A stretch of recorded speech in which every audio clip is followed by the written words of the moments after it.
A very warm welcome to all the viewers of this program. I am Dr. Abhijit Das, professor in the Department of Business Administration at ABS Engineering College, Ghaziabad. Today, this is the third series of lecture on consumer behavior and marketing communication, that is KMB MK02.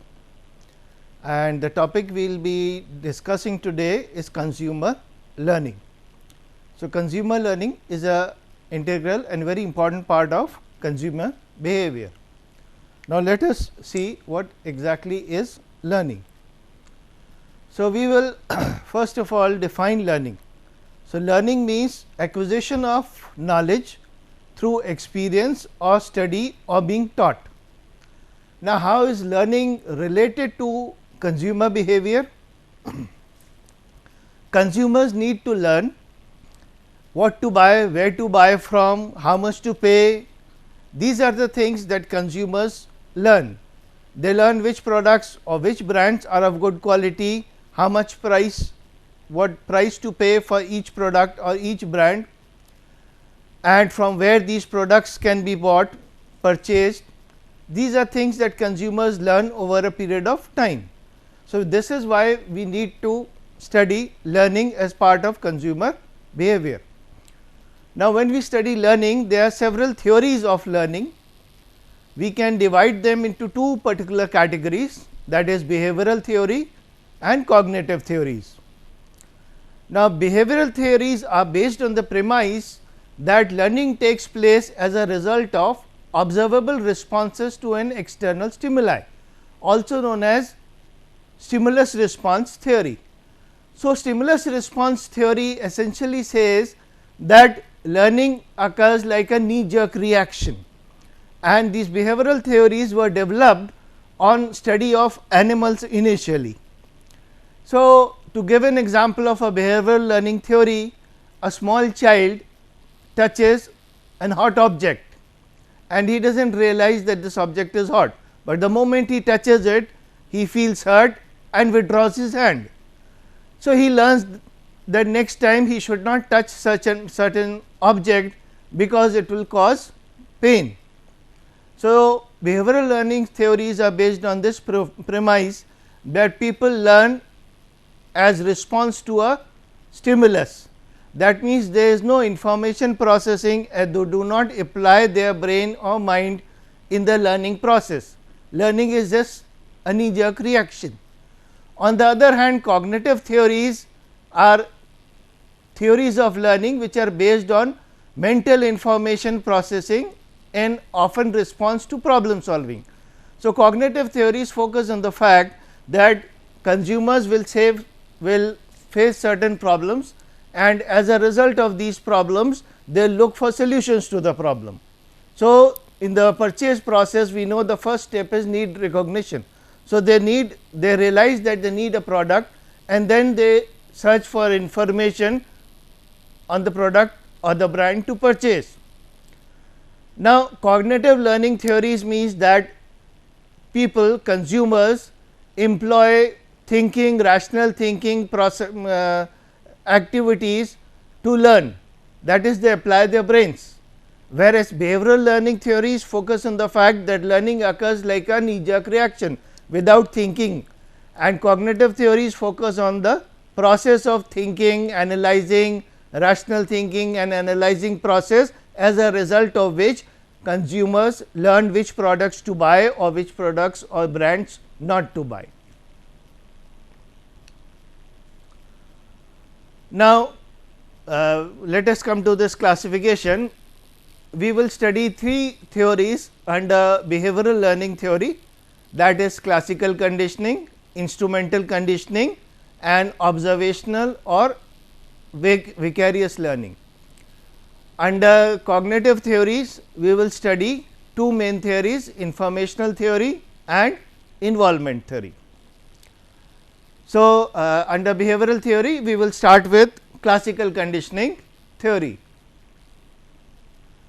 Now, classical conditioning theory is a behavioral learning theory according to which a stimulus is paired with another stimulus and that elicits a known response, that serves to produce the same response when used alone. Now, this classical conditioning theory is based on study which was conducted by Ivan Pavlov. Now, Ivan Pavlov conducted a study on dogs. Now, dogs by a natural process salivate when they are exposed to a product like meat. So, Ivan Pavlov would apply a meat paste to the tongues of dogs, and as a result the dogs would start salivating. At the same time he would also ring a bell. So, when he repeated this process over a period of time, he realized that the dogs had learned to associate the ringing of bell with the serving of meat. Now, in Ivan Pavlov's experiments, what was happening is that through a process of conditioning, the animals, that is the dogs, learned that there was some association between the serving of meat and the bell. So, they learned this over a period of time, and the dogs would start salivating even when Pavlov would ring the bell without serving the meat. So, this is an example where then unconditioned stimulus leads to a unconditioned response.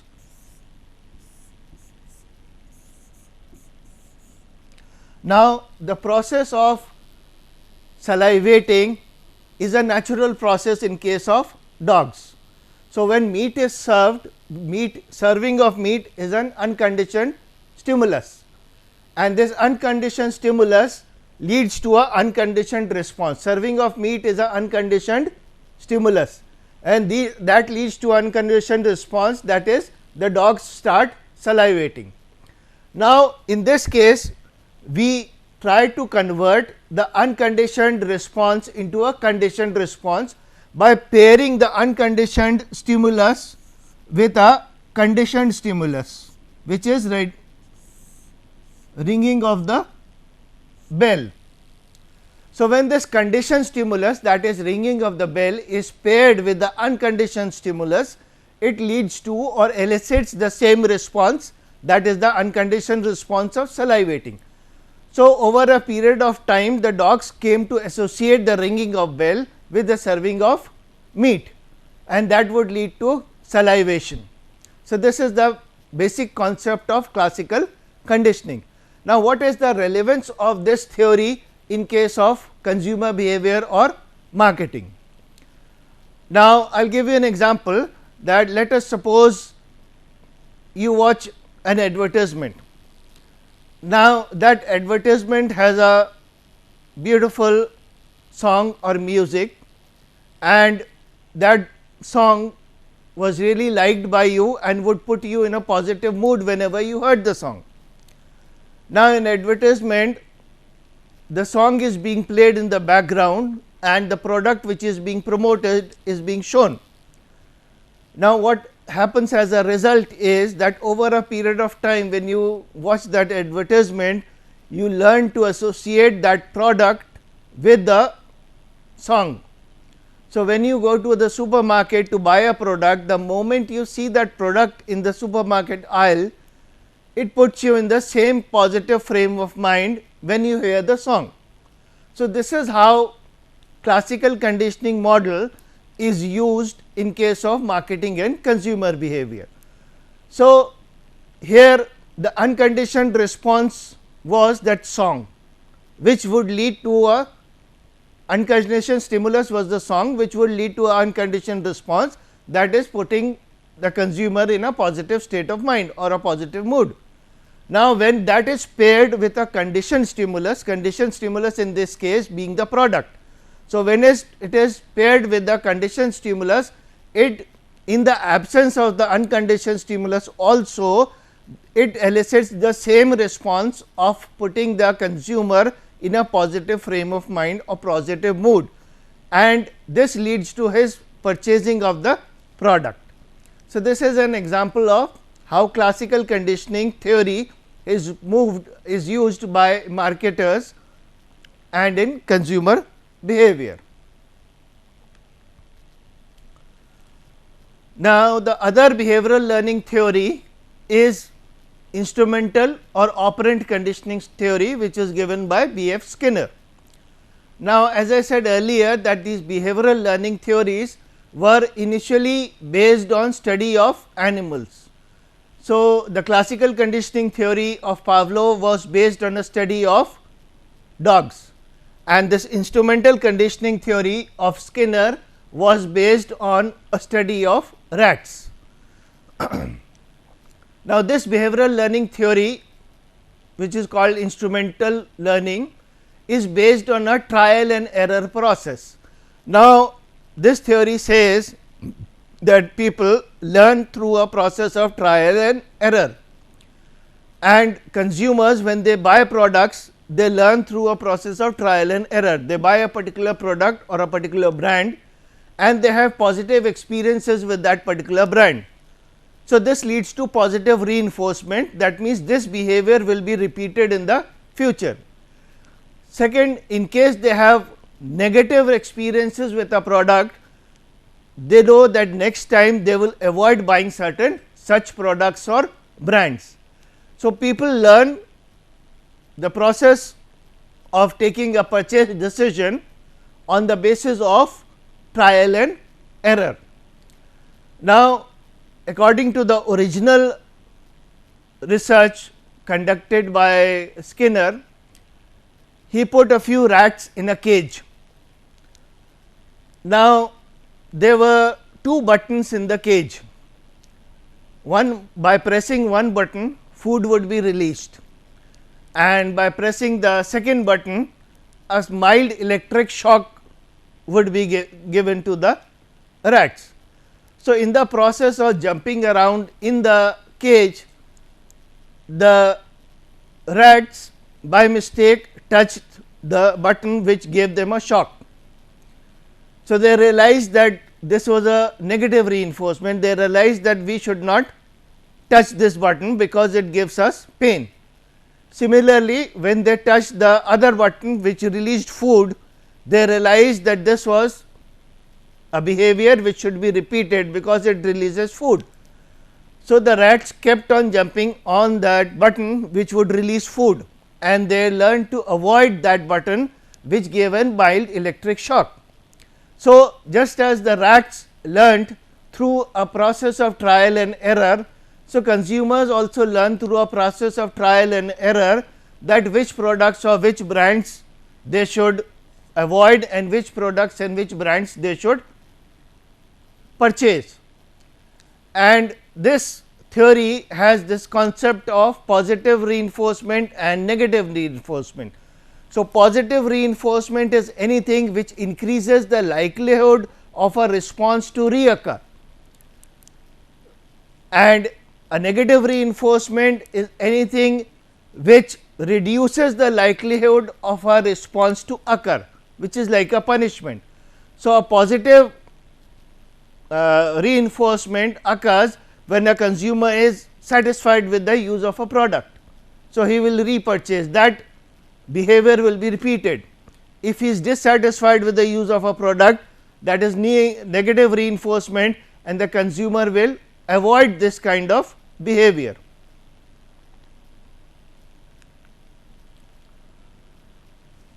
Now, as I said, in instrumental or operational conditioning, it is called instrumental conditioning because that positive and negative reinforcements are instrumental in teaching the consumers what to purchase and what not to purchase. So, some behavior will lead to more favorable outcomes than other purchase behaviors. So, this is the theory of instrumental or operational conditioning. Now, the third theory is that of observational or learning. Now, it is the process by which individuals observe the behavior of others and consequences of such behavior. It is also known as modeling or vicarious learning. So, people learn by observing others, what products to purchase, what brands to purchase, they learn by observing others. Now, if you look at the behavior of a child, the way he talks, the way he behaves, initially he tries to mimic his parents. He speaks in the same tone as his parents. He tries to copy the actions of his parents. So, similarly, in case of purchase decisions also, at least initially the children learn from observing their parents. So, that is observational learning. Now, this is in the initial phase, they learn to buy what kind of products. If let us say the parents are buying the cheapest products. So, they learn that whenever they go to the supermarket, they should buy the cheapest products available in the market. Now, later on, this very same observational learning changes, whereby it is no longer the family or the parents who are to be copied. People learn to buy by observing their neighbors, their friends. Teenagers will observe their friends. For example, my son wanted to buy a very expensive t-shirt. So, I told him there are very cheaper brands of t-shirts available. Why do you want to buy this expensive brand? So, he says all my friends wear this brand.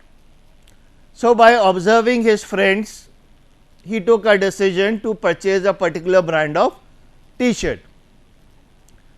Similarly, as people grow older, they learn to observe their neighbors, their friends, or in some cases even celebrities. So, they see a celebrity wearing a particular design of t-shirt or shirt, and they decide to buy that particular brand, which is why celebrities are used so often in case of in advertisements. So, people learn to buy products by observing and learning from their celebrities, which they see or watch on television or other forms of advertising. Now, we come to cognitive learning theories. Now, cognitive learning theories are different from behavioral learning theories. Cognitive learning theories are based on the premise that people use rational analysis and thinking process to learn. That means, they will rationally analyze a situation and think, okay, this is a good behavior or this is a bad behavior. So, while buying a product, let us see, let us take for example, that while buying a product, they will collect information from various sources, they will analyze that information, evaluate the products or brands on the basis of various features, price, etc., and as a result they will take a decision to purchase a certain product. Now, this form of learning has occurred not on the basis of any knee jerk reaction. It is a theory which focuses on use of the brain.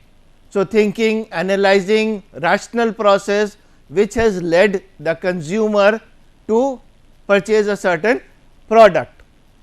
Now, here what happens is that in case of human beings, we use a problem solving approach, and this enables individuals to gain some control over their environment. Now, the basic difference between behavioral learning and cognitive learning is also the fact that behavioral learning theories were initially conducted on animals. Now, animals are not in a position to control their environment.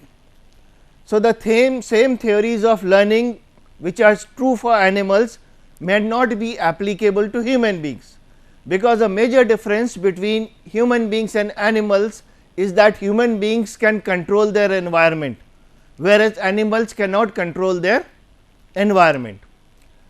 So, this cognitive learning theory is based on the fact that human beings have control over their environment, and as a result they learn by rationally thinking and analyzing a problem, and they take a decision. Now, if you look at the basic consumer behavior or consumer decision making process, how does it occur? first the consumer recognizes a problem or a need. As a result, he searches for information. Now, he is doing it in a conscious manner. Behavioral learning theories occur in a subconscious manner, that is an automatic process, person does not really think or analyze, but in cognitive learning theory this learning is occurring in a form or in a way in which the consumer is conscious of his efforts and he is consciously collecting information, thinking, analyzing and then taking a decision to purchase or not to purchase a product. So, if you look at the basic concept of learning theory of purchase decision, consumer first identifies a need, he collects information, he evaluates the products and then he takes a decision to purchase a product. So, in this entire process this is being done in a very planned manner, not in an unplanned manner. Behavioral learning theory is more or less unplanned. So, this is being done in a planned manner whereby the human being analyzes, consciously analyzes information and learns from that information. So, behavioral learning theory occurs on a unconscious level. Now, cognitive learning theories, we have two theories. First is the information processing theory. Now, it is a cognitive theory of human learning which is being developed in the pattern of information processing which occurs in computers. So, in case of computers, as we are aware, the basic process which takes place is there is an input, the computer receives that input, it processes that raw data and then gives certain output. So, this theory of information processing says that human beings also process information or think or learn along the same lines. Now, what happens is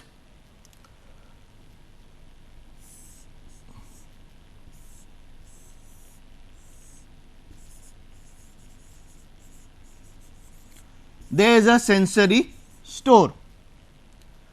Now, these are the senses.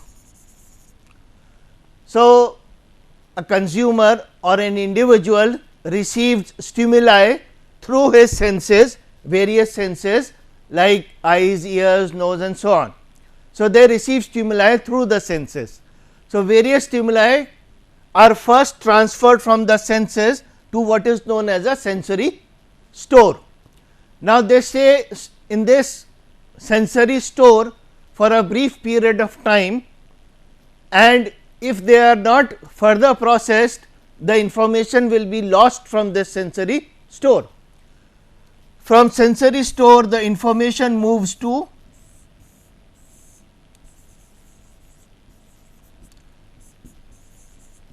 short term memory.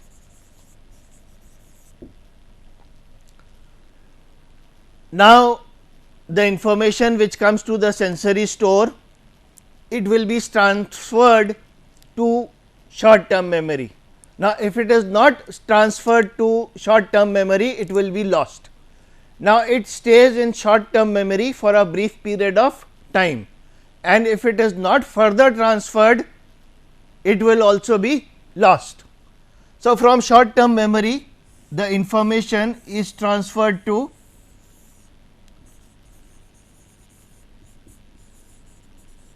long term memory. Now, if the information is not transferred from short term memory to long term memory, it will be lost forever.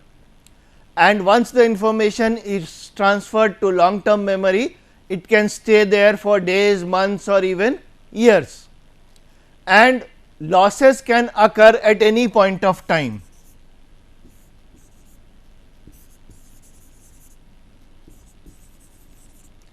So, loss of memory can occur at any of these stages of information processing. Now, this is very similar to the process of information processing which takes place in a computer.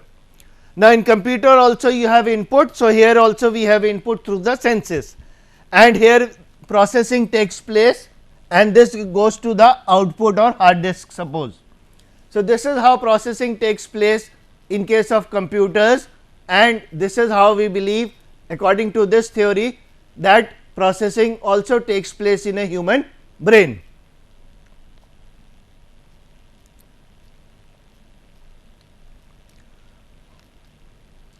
Now, processing can take place and loss can take place at any stage of this entire process.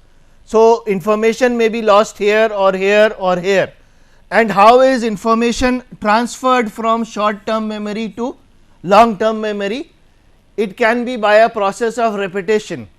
Now, if you realize that if you are trying to learn something for the examination, what you do is you read it again and again and again. So, when you repeat it, you remember it. So, through a process of repetition and encoding, the information may be transferred from short term memory to long term memory. Now, encoding is another process by which information is transferred from short term to long term memory, and encoding is the process of assigning certain symbols which will help us in remembering. So, we make short forms, we assign certain images to certain information which helps us in remembering this. In order to, we do it for examination also, when students are studying, they assign certain short forms or they assign certain images in order to remember something. So, this is known as the process of encoding. So, by encoding and repetition, information is transferred from short term memory to long term memory.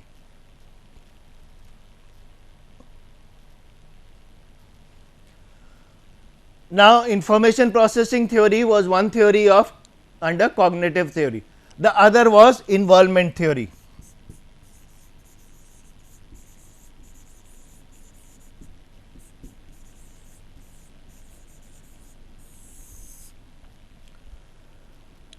Now, according to this involvement theory, consumers take a decision to purchase or not to purchase a product based on their level of involvement with the product. Now, this can be of two types: extended problem solving or limited problem solving. So, for example, if a person is buying a house or a car, so it is a major decision. So, his involvement in such a decision will be very high. So, he will collect lot of information and evaluate that information and then take a decision to purchase the product, because the decision is irreversible and it involves a lot of money. The second case is limited problem solving. Now, if he is buying, let us say, a toaster which costs 500 to 1000 rupees. Now, this will not be a high involvement decision, because not a lot of money is involved here. So, he will take a decision, he will collect information and process it, evaluate it and then take a decision, but this information collection and processing and evaluation process will be very short. In case of high involvement products, this very stage will be longer, and in case of low involvement products, that very stage will be shorter. That is, information collection, processing, analyzing will be short. So, this is now all about theories of learning which we have studied as part of consumer behavior. And I would like to thank all of you for patiently listening and sitting through this lecture. Thank you once again.